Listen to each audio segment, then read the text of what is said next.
स्वागत आहे मित्रांनो. नमस्कार मित्रांनो, स्वागत आहे मित्रांनो महाराष्ट्रातील सर्वात मोठ्या प्लॅटफॉर्ममध्ये आमच्या मराठी वीर एज्युकेशन टेक्निकल चॅनलमध्ये. मित्रांनो, आज पाहणार आहोत आपण अत्यंत महत्त्वाचा टॉपिक. यामध्ये आपल्याला महाराष्ट्रातील संपूर्ण नदी प्रणाली, नदी खोरे किंवा नदी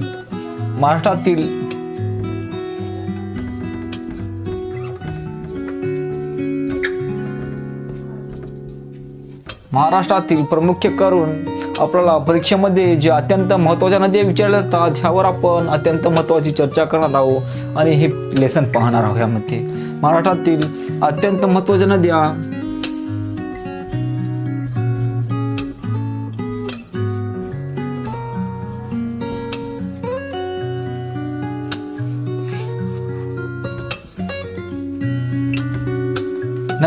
किंवा खोरे, नद्याचे खोरे पाहणार आहोत. यामध्ये नदी खोरे,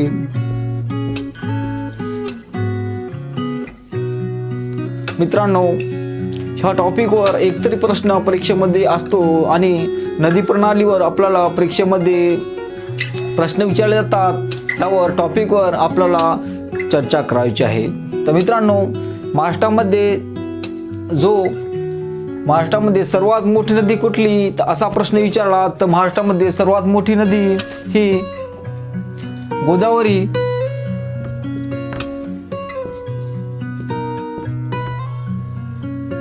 गोदावरी ही सर्वात मोठी महाराष्ट्रामध्ये नदी आहे. आणि नदीबरोबरच ह्यामध्ये तुम्हाला प्रश्न असाही विचारला जातो, ह्यामध्ये नदी प्रणालीमध्ये महाराष्ट्रामध्ये गोदावरी नदीने किती क्षेत्रफळ व्यापले आहे. भारतात सर्वात मोठी नदी ही गंगा नदी असून आता महाराष्ट्रामध्ये सर्वात मोठी नदी ही गोदावरी आहे. गोदावरीने क्षेत्र हे महाराष्ट्रातील सर्वात मोठे क्षेत्र आहे. गोदावरीने क्षेत्र महाराष्ट्रामध्ये एकूण 49% व्यापलेले असून याची लांबी ही सुमारे 668 किलोमीटर संपूर्ण महाराष्ट्रामध्ये पसरली आहे. किलोमीटरमध्ये आहे ही लांबी. ही परीक्षेमध्ये ह्यावर असेही प्रश्न विचारले जातात. हे महाराष्ट्रातील सर्वात मोठी नदी आहे, त्या नदीची लांबी किती आहे, किंवा महाराष्ट्रातील जी सर्वात मोठी नदी आहे त्या नदीने किती टक्के खोरे व्यापलेले आहे असाही प्रश्न येऊ शकतो. त्यामध्ये आपल्याला परीक्षेमध्ये अशा संदर्भात प्रश्न विचारले जाऊ शकतात. तर मित्रांनो, आपण इथे गोदावरी नदी 49% संपूर्ण महाराष्ट्रामध्ये 49% क्षेत्र व्यापलेले असून ही याची किमी ही किलोमीटर 668 ही संपूर्ण महाराष्ट्रात 668 किलोमीटर पसरलेली आहे. त्याचप्रमाणे इथे आपण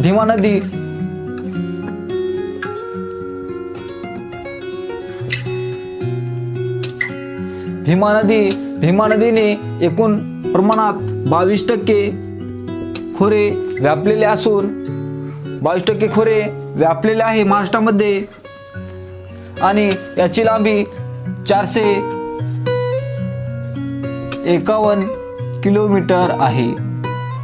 तर ह्यावरही प्रश्न आपल्याला विचारले जातात परीक्षेमध्ये. तर भीमा नदीची एकूण व्यापलेले क्षेत्रफळ किती, तर आपण ह्यामध्ये 22% भीमा नदीने महाराष्ट्रातील क्षेत्र व्यापलेले आहे आणि याची लांबी महाराष्ट्रातील पसरलेली लांबी 451 किलोमीटर ह्याप्रमाणे आहेत.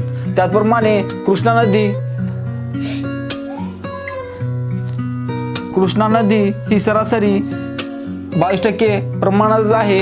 22% प्रमाणानुसार ही भीमा आणि कृष्णा नदी सेम टू सेम एकसारखी पसरलेली असल्या कारणास्तव ही 22%च आहे. याचे क्षेत्रफळ महाराष्ट्रामध्ये संपूर्ण 22% आहे व्यापलेले एकूण टक्केपैकी क्षेत्र. आणि याची लांबी आहे मित्रांनो 282 किमी,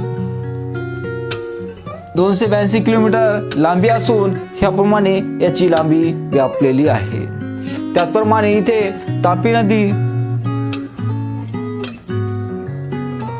तापी नदीने महाराष्ट्रातील एकूण क्षेत्रापैकी किती क्षेत्र व्यापलेले आहे, किती टक्के क्षेत्र व्यापलेले आहे, तर इथे 16% क्षेत्र ही तापी ह्या नदीने व्यापलेले आहे. ह्यामध्ये 16% क्षेत्र व्यापलेले असून ह्यामध्ये हिची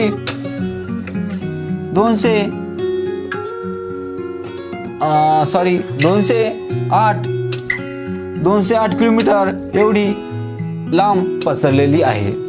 तापी नदीची 16% क्षेत्र व्यापले असून 208 किलोमीटर संपूर्ण महाराष्ट्रामध्ये 208 किलोमीटर पसरलेली आहे. त्याचप्रमाणे इथे नर्मदा नदीने महाराष्ट्रातील फार थोडे क्षेत्र कमी व्यापलेले आहे. यामध्ये 0.5 ह्या प्रमाणात नर्मदा नदीने संपूर्ण महाराष्ट्रामध्ये 0.5 हे क्षेत्र एवढे व्यापले आहे. आणि याची लांबी महाराष्ट्रामध्ये सर्वात कमी आहे मोठ्या नद्यांपैकी, तर 54 किलोमीटर ही याची लांबी आहे. तर मित्रांनो, ह्यामध्ये यावर परीक्षेमध्ये प्रश्न विचारले जातात. आपण ह्यावर एक गोदावरी जी नद्या प्रणाली आहे, ह्या नद्या प्रणाली लक्षात कशी ठेवायची, तर ह्याप्रमाणे आपण ह्या ठिकाणी इथे ताक, ने, भीमा,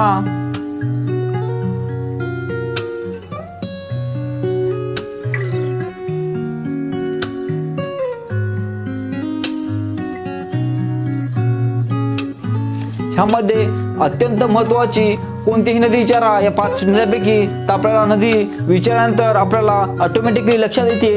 आणि लक्षात आल्यानंतर ह्या नद्यांपैकी आपण जर ही स्ट्रिक लक्षात ठेवली, गोदावरी, भीमा, कृष्णा, तापी, नर्मदा ह्या नद्यांपैकी कुठलीही नदी विचारली, ताकने भीमा गोदावरीच्या घरी असे जर प्रश्न विचारला, असा जर आपण ह्या स्ट्रिकनुसार एक मेथडनुसार पद्धतीनुसार आपण लक्षात ठेवल्यास आपल्याला तर्क लावण्याची गरज नाही. या ठिकाणी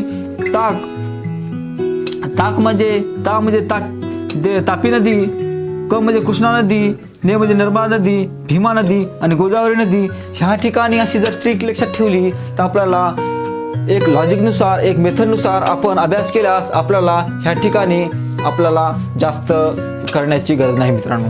तर ह्या ठिकाणी आपल्याला गोदावरी, भीमा, कृष्णा, तापी नद्या, नर्मदा नदी ही कुठलीही नदी विचारली, ताकने भीमा गोदावरीच्या घरी, ताकने भीमा गोदावरीच्या घरी असे जर विचारले, तर आपण मेथडनुसार एक लॉजिकनुसार आपण लक्षात ठेवू शकतो. ह्याचप्रमाणे इथे लॉजिक आहे.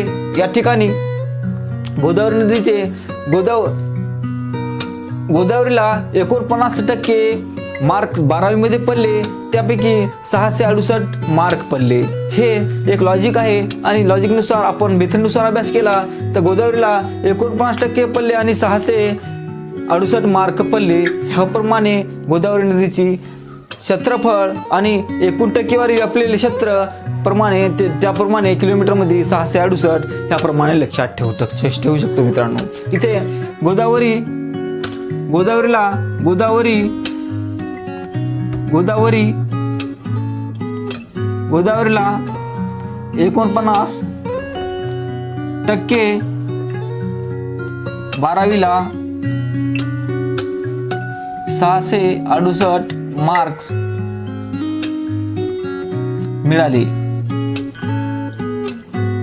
आपण अशा लॉजिकनुसार मेथडनुसार आपण जर अशा मेथडनुसार अभ्यास केला मित्रांनो, तर कुठल्याही प्रकारची आपल्याला एक प्रकारची टेन्शन नाही. आपण लॉजिकनुसार ताकने भीमा गोदावरीच्या घरी, आपण संपूर्ण ताकने भीमा गोदावरीच्या घरी म्हटल्यानंतर संपूर्ण आपल्याला मेथड लक्षात येते. गोदावरी नदी, भीमा नदी, तापी नदी, कृष्णा नदी, नर्मदा नदी ह्या नद्या संपूर्ण आपल्याला महाराष्ट्रातील अत्यंत महत्त्वाच्या नद्या आहेत. ह्या नद्यावर आपल्याला पूर्ण लक्ष ठेवण्यास सोपं होते मित्रांनो. त्याचप्रमाणे इथे आपण गोदावरी याचे क्षेत्रफळ एकूण महाराष्ट्रामध्ये व्यापलेले क्षेत्र टक्केमध्ये 49% व्यापलेले आहे आणि 668 किलोमीटरमध्ये आहे. तर आपण गोदावरीला 49% 12वी मध्ये 668 मार्क्स मिळाले. ह्याप्रमाणे लक्षात ठेवू शकतो. भीमाला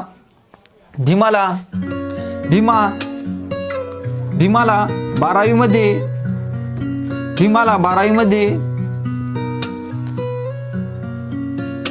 22% आणि 451 मार्क्स मिळाले आणि नापास झाला गाताळा भीमा.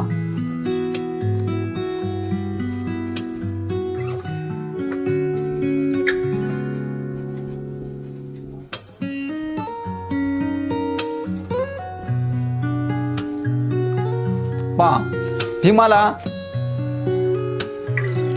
12वी मध्ये 52 12वीमध्ये भीमाला 22% मार्क मिळाले आणि 451 मार्क्स मिळाल्यामुळे भीमा एक प्रकारचा नापास झाला. ह्या ठिकाणी अशी मॅजिक लॉजिक आपण इथे वापरू शकतो. इथे कृष्णा नदी ह्याचप्रमाणे 52% आणि इथे जो 282 हा क्रमांक आहे. आपण VIP नंबर घेत असताना, VIP मोबाईल नंबर घेत असताना आपण अशा प्रकारचे 282 अशा प्रकारचे नंबर घेतो किंवा 282 आपण गाडीचा नंबर असते. मग कृष्णाच्या गाडीचा नंबर M. कृष्णाच्या गाडीचा नंबर M म्हणजे महाराष्ट्र 282 आहे. कृष्णाच्या गाडीचा नंबर M282 ह्याप्रमाणे आहे. म्हणजे कृष्णा आपण M मध्ये लक्षात ठेवू शकतो महाराष्ट्रातील जी गाडीचा नंबर आहे. कृष्णाच्या गाडीचा नंबर 282 अशा प्रकारचा आहे. त्याचप्रमाणे इथे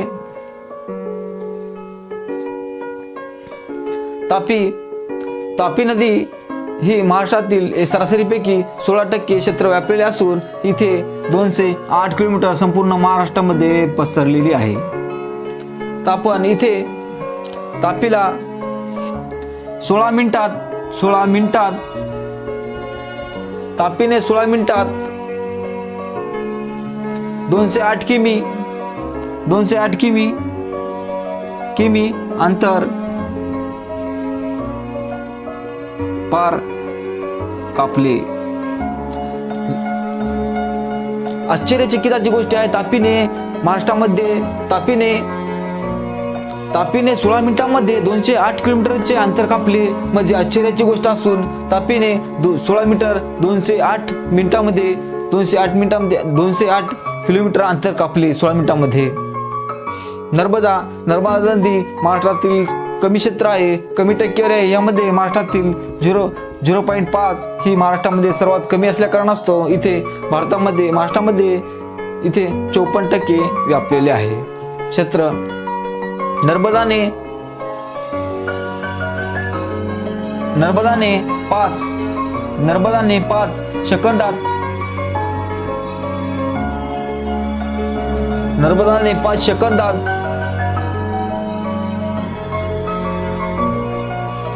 54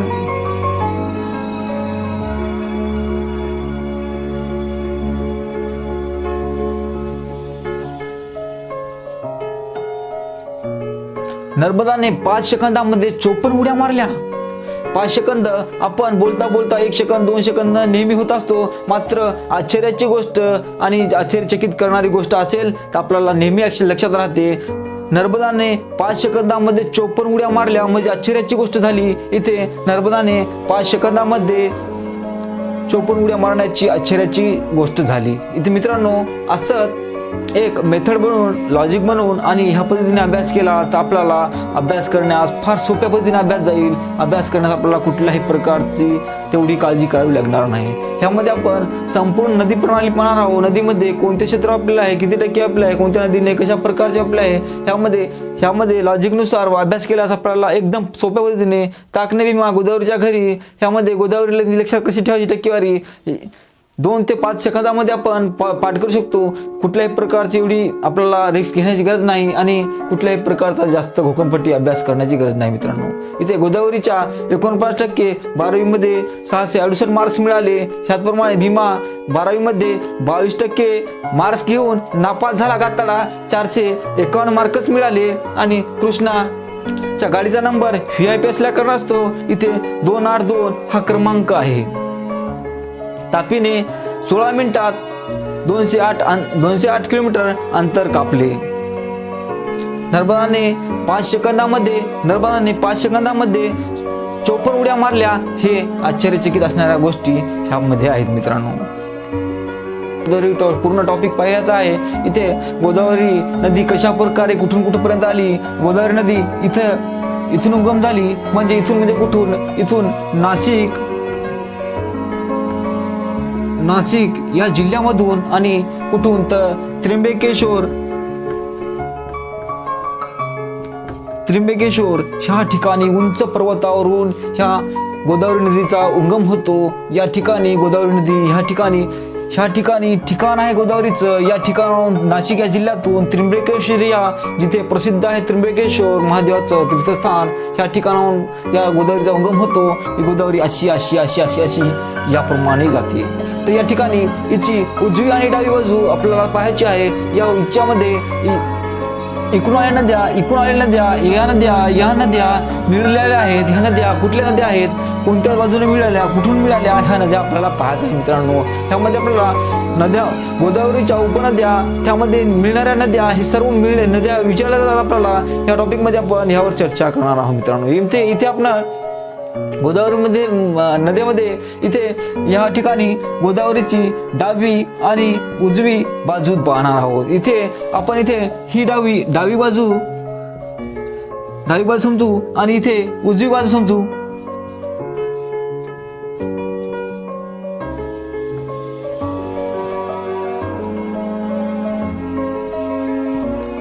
डावी बाजू आणि उजवी बाजू, ज्या डावी बाजू कोणे, या डाव्या बाजूला कोणत्या नदीचा उगम होतो ह्या ठिकाणी आपण पाहणार आहोत। गोदावरीला कुठल्या नद्या मिळतात ह्यामध्ये पाहणार आहोत मित्रांनो। तर ह्या ठिकाणी सर्वप्रथम आपल्याला इथे जो पहिली नदी मिळते डाव्या बाजूला, तर या डाव्या बाजूला या ठिकाणी शिवना नदी हे गोदावरीला मिळते। शिवना नदी पाहिल्यानंतर इथे खाम नदी ह्या ठिकाणी मिळते दुसऱ्या क्रमांकाची। डाव्या बाजूकडे मिळणारी नदी शिवना, खाम आणि इथे कादवा। ह्या ठिकाणी डाव्या बाजूकडे मिळणाऱ्या नद्या ह्या पण शिवना, खाम, कादवा ह्या ठिकाणी मिळतात। तर ह्यावर एक लॉजिक आहे, मेथड आहे। हे संपूर्ण नद्या गोदावरीच्या डाव्या बाजूला मिळतात। मात्र ह्यावर लक्षात ठेवण्यासाठी आपल्याला थोडीशी किचकट बाजू आणि विचारले जाते। मात्र आपण यावर एक स्ट्रिक बनवले आहे मित्रांनो। हे या ठिकाणी या तिन्ही नद्यांना मिळून एक लॉजिक आहे। या ठिकाणी एक जो मेन नदी आहे ते गोदावरी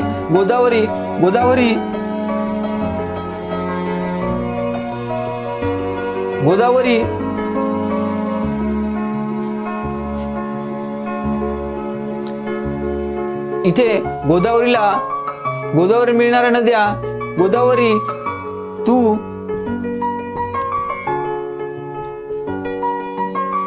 तू शिक,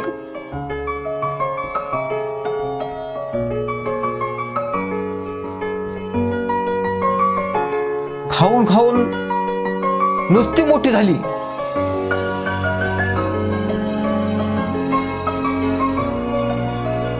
गोदावरीचे आई वडील किंवा आजूबाजूचे मंडळी म्हणतात, गोदावरी तू चांगली शिक, खाऊन नुसती मोठी झाली का, अशा प्रकारचे लोक टोले लावतात। मात्र ह्यामध्ये आपण गोदावरीला उपदेश करायचा आहे। गोदावरी नदी जो नाशिकहून गोदावरीचा उगम होतो, मेन नदी गोदावरी आहे। गोदावरी तू शिक म्हणजे शिवना, क म्हणजे कांदवा आणि खा म्हणजे खाम ह्या प्रकारच्या नद्या आहे। गोदावरी तू शिक, खाऊन मोठी झाली।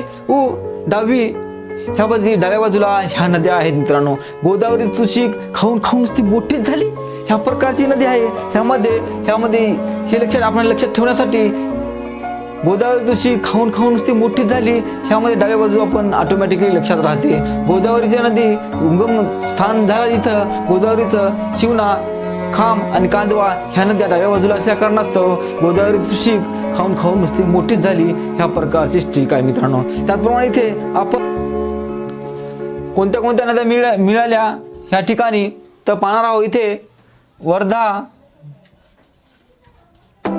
पैनगंगा,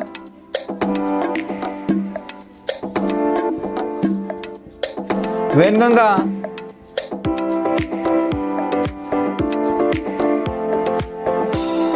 वर्धा, पैनगंगा, वैनगंगा। इथं सिंध, बिंद कुंड ह्या प्रकारच्या नद्या आहेत मित्रांनो. आपण इथे जो गोदावरीच्या उजव्या बाजूने म्हणजे गोदावरीच्या उजव्या बाजूने जो नद्या प्रणाली आहे नद्या मिळाल्या आहेत तो ज्या प्रकारच्या मिळाल्या वर्धा वैनगंगा बिंद कुंड ह्या प्रकारच्या नद्या मिळाल्या आहेत. ज्या ठिकाणी गोदावरीचा जिथून उगमस्थान झालं त्या ठिकाणी वर्धा एक नदी मिळते. दुसऱ्या ठिकाणी पैनगंगा जे वर्धा धरण आहे मोठं पैनगंगेचं धरण आहे वैनगंगेचं धरण आहे.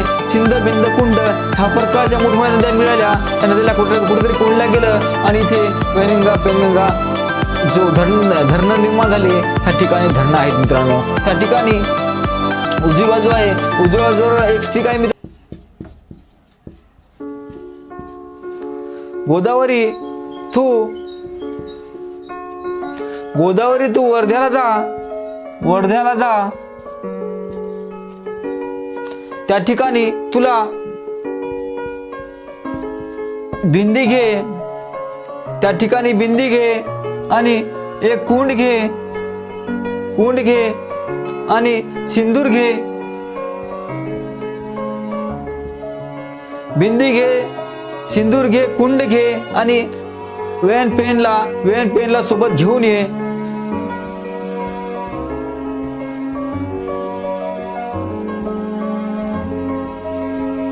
या ठिकाणी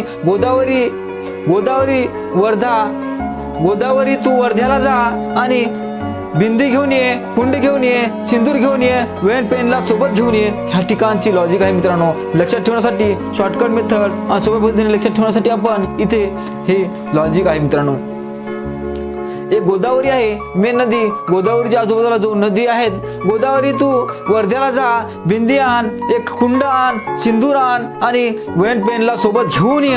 ह्या प्रकारची स्ट्रिक आहे मित्रांनो. ह्या ठिकाणी गोदावरीच्या नद्या आहेत उपनद्या आहेत ह्या प्रकारच्या नद्या आणि उपनद्या आहेत मित्रांनो. त्याचप्रमाणे इथे जो गोदावरी नदी महाराष्ट्रातील कोणत्या जिल्ह्याला मिळते आणि कुठले जिल्हे गोदावरीच्या तीरावर आहेत ह्या ठिकाणी पाहणार आहोत. गोदावरी नदीच्या तीरावर मेन जिल्हे सातमाळा डोंगररांगा इथून होतो आणि सातमाळा डोंगररांगाहून पश्चिमेकडून पूर्वेकडे जो भाग आहे आणि तिथे नाशिक या ठिकाणी प्रथम उगम होते. नाशिक हे शहर या ठिकाणी वसलेले आहे. या ठिकाणी नाशिक हे शहर गोदावरीच्या एकदम तीरावर आहे काठावर आहे. गोदावरीचा उगम दिसून झाला म्हणजे गोदावरीच्या नदीचा उगम नाशिक ह्या जिल्ह्यातून गोदावरी नदीचा उगम होऊन गोदावरी नदी ही नाशिक जिल्ह्यातून जाते. नाशिक जिल्हा एक ह्या ठिकाणी आपण नाशिक जिल्हा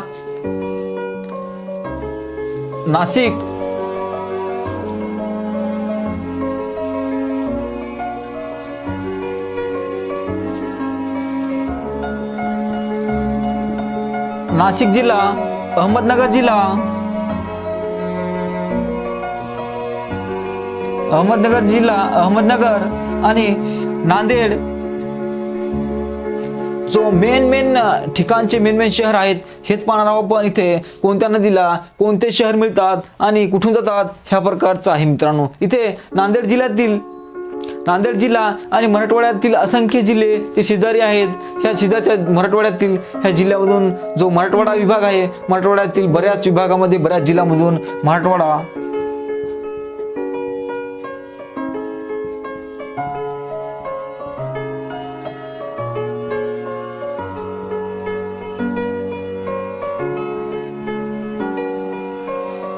नाशिक अहमदनगर आणि मराठवाड्यातील बरेच जिल्हे ह्या ठिकाणी या नदीला मिळतात. नदीच्या नाशिक अहमदनगर ह्या ठिकाणी जो जिल्हे आहेत ह्या ठिकाणी संपूर्ण जिल्हे मराठवाड्यातील बरेच जिल्हे ह्या ठिकाणी या नदीला गोदावरी नदीच्या तीरावर बसलेले आहेत. म्हणून गोदावरी ही नदी या ठिकाणी गोदावरीचा टॉपिक आहे मित्रांनो. आमचे असेच नवनवीन व्हिडिओ पाहण्यासाठी आमच्या चॅनलला लाईक करा शेअर करा सबस्क्राईब करा. घंटीचं बटन वाजवायला विसरू नका. आपल्याला कोपऱ्यात दिलेलं आहे लाल बटन सबस्क्राईब नावाचं त्या बटनाला क्लिक करायला तर जरूर विसरूच नका. तर जो सातपुडा पर्वतरांगामधून इथून जो उगम झाला तापी नदी अशा प्रकारे आली. अशा प्रकारे महाराष्ट्रामधून अशा प्रकारे गेली आणि कुठे कुठे मिळी, ह्या उदाहरणाला मिळी ह्याप्रमाणे सांगणार आहे मित्रांनो. यामध्ये सर्वप्रथम आपण तापी नदीचा लॉजिक पाहणार आहोत. या ठिकाणी तापी नदी या ठिकाणी जी आपण ह्या ठिकाणी डावी बाजू, याला डाव्या बाजूस तापी नदीला डाव्या बाजून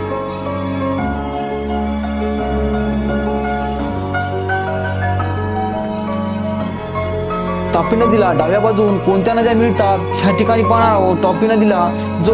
तापी नदीला इथून येणारी नदी आणि इथून येणारी नदी ह्या ठिकाणी येणाऱ्या आहेत. ह्या ठिकाणी येणाऱ्या नद्या कुठल्या आहेत, काय आहेत आपण पाहणार आहोत. या ठिकाणी तापी नदीला पहिली नदी मिळणारी आहे मण्याळ. या ठिकाणी तापी नदीला जी पहिली नदी मिळते, लहान छोटीशी नदी मिळणारी मण्याळ नावाची नदी आहे. त्या ठिकाणी येथे दुसरी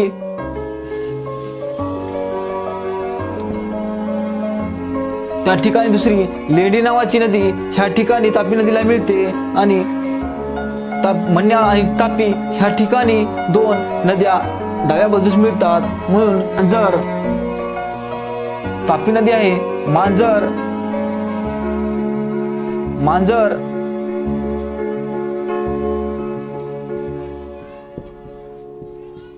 लेंडीत पडून मेले. ह्याला लॉजिकनुसार लक्षात ठेवायचं मित्रांनो. जी तापी नदी आहे, तापी नदीचे जो डावी बाजू आहे, डावी बाजूला कशा प्रकारे लक्षात ठेवायचं तर मांजर लेंडीत पडून मेले. तर ह्या ठिकाणी आपले मांजर आहे, ह्या ठिकाणचे मांजर पडून लेंडीत मेले. बापरे, काय मोठी घटना आहे. मांजर आपण पोसले, प्रेमाने वागवले, त्याला खाऊ पिऊ घातले, मात्र आपण पोसलेले जनावर मेल्यानंतर आपल्याला दुःख होते. मात्र ह्या ठिकाणी मांजर लेंडीत पडून मेले. ह्या ठिकाणची लॉजिक आहे मित्रांनो. मांजर आहे जे लेंडीत पडून मेले. लेंडी नदी आणि मण्याळ, मयाने मांजर पडून मेले. मांजर आणि मण्याळ लेंडीत म्हणजे लेंडी पडून मेले, मांजर लेंडीत पडून मेले. ह्या ठिकाणची जी डावी बाजू आहे ही मांजर लेंडीत पडून मेले. अशा प्रकारे आपण लक्षात ठेवू शकतो. तुम्ही अनेक वेगवेगळ्या प्रकारचे लॉजिक लावून याच्यावर शॉर्टकट लॉजिक तुम्हाला जमत असेल, शॉर्टकट लॉजिक लावून लक्षात ठेवू शकता. आणि अशाच प्रकारचे लॉजिक लावल्यास तुम्हाला अभ्यास करण्यास एकदम सोप्या पद्धतीने अभ्यास करा. अभ्यास करण्यास भलाही पुस्तक घेऊन बसा, ढिगभर पुस्तक घेऊन बसल्यानंतर अर्थ नाही मित्रांनो. भूगोलाचा अभ्यास कशा पद्धतीने करावा हवा हे लॉजिक लावून अभ्यास केल्यास आपण सरासरी आणि यशस्वी पद्धतीने यश मिळवू शकतो. ह्यामध्ये आपल्याला एक प्रकारची वेगळी स्ट्रिक, वेगळी मेमो आणि वेगळी आपल्याला लोकांपेक्षा काहीतरी वेगळं करून लॉजिक लावून आणि काहीतरी मेथड बनवून आपल्याला परीक्षेमध्ये यश संपादन करायचं असेल तर आपण या ठिकाणी यश संपादन करू शकता. अशा प्रकारचा अभ्यास करा. लॉजिक लावून मेथड लावल्यानंतर आपण त्या प्रकारचा अभ्यास घोकनपट्टी करण्याची गरज नाही. नंतर आपण एक वेळेस आपण लॉजिक लावला आणि आपण जर नोट्स काढून व्यवस्थित ठेवल्या, आपण नोट्स काढल्यानंतर आपल्याला ते अजन्म अशा व्यवस्थित आपल्याला लक्षात राहतात. आपण हे नोट्स कायमस्वरूपी आपल्याला लक्षात राहतात. आपण परीक्षेमध्ये कुठल्याही प्रकारचा जर प्रश्न विचारला तर मागे येणार नाही असे आपण लॉजिक करा. त्याचप्रमाणे इथे जी उजवी बाजू आहे, उजवी बाजू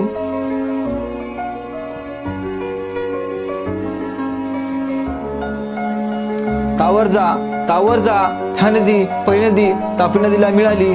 तावर जा इथे तावर नदी मिळाली तर इथे तावर जा 2 नंबरची नदी आहे ती इथे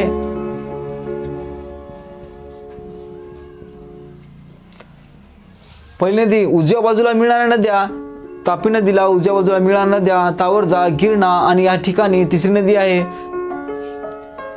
तेरणा.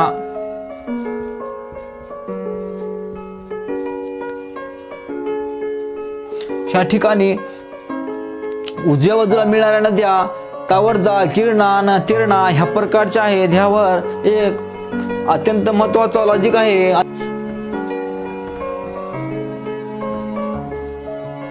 मांजराने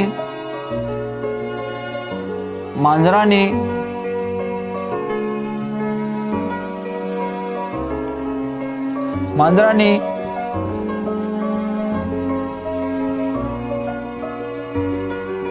गिरणीच्या पिठावर ताव खाल्ला.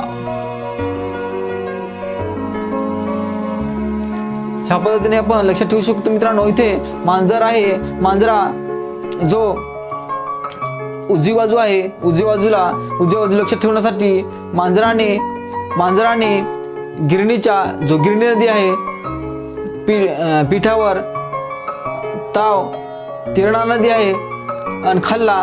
मांजराने तावरजा म्हणजे ताव